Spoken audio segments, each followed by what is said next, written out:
먼저 시험의 층에서 유리는 자아드 왕실 직속 처단 부대에 속한 루프위아 렌을 쓰러뜨린 적이 있었는데요. 렌의 본체는 다른 곳에 있었으니 아직 살아있다고 보시면 됩니다. 그런데 여기에서는 유리가 쿠르단을 시켜서 렌을 처리했기 때문에 증거가 남지 않아 문제되진 않았죠. 하지만 마지막 정거장에서 유리가 보여준 모습은 자아드가 문제 삼기엔 충분해 보였습니다.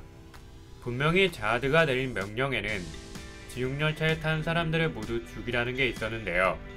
유리가 밤을 살리려고 했다는 것부터가 상관에 대한 명령 불복종이었다고 볼 수 있었으니까요. 먼저 유리가 무죄일 수도 있다는 입장을 해석해 보도록 할 텐데요. 유리가 문제 삼은 건 범죄자를 옹호하자는 게 아니라 선별 인원들을 랭커들이 죽이는 행동을 비판한 것이었습니다. 그리고 이건 자아드 왕가의 제사장인 아르투르조차 찜찜하다고 말한 일이었죠. 마지막 정거장에서 유리의 범죄 행위를 목격한 건 하천이와 칼라반 두 명이었는데요.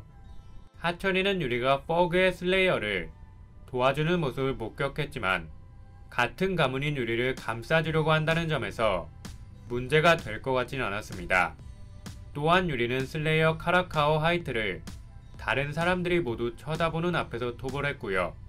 지옥열차에서는 카라카의 부하인 페드로를 토벌했습니다. 그래서 유리는 이번 마지막 정거장에서 큰 공을 세웠다고 볼 수 있었고, 단지 유리는 선별인원들을 죽이려는 의견에 반대한 것이었기 때문에 재판에서 승리할 확률도 존재한다는 거죠. 예전부터 유리는 막무가내로 행동하는 걸로 유명한 공주였는데 자아드도 이걸 알고 있었습니다. 그런데도 여태까지 놔뒀다는 건 유리의 이런 과격한 성향까지 포용해주겠다는 자아드의 넓은 아량이 존재한다고 볼 수 있었죠. 자아드가 리더였던 시절 성격 더러운 걸로 유명했던 하유린을 포용한 것처럼 유리도 비슷한 이유로 봐줄 수 있지 않냐는 겁니다. 이 정도로 많은 공을 세웠다면 말이죠. 하지만 칼라반의 경우는 달랐는데요. 칼라반은 유리한테 반역자냐고 말하면서 유리를 완전히 범죄자 취급했습니다.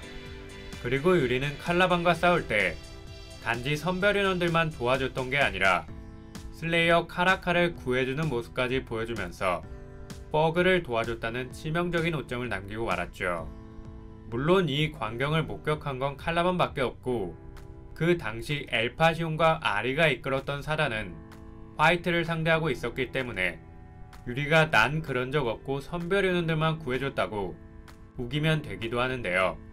감옥을 누군가가 파괴시켰다는 떡밥이 나왔는데 그건 유리의 동료인 에반이었고요.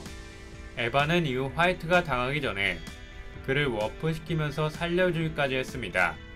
그리고 엘파시오는 에반이 엔나코를 사용한 걸 눈치챘죠.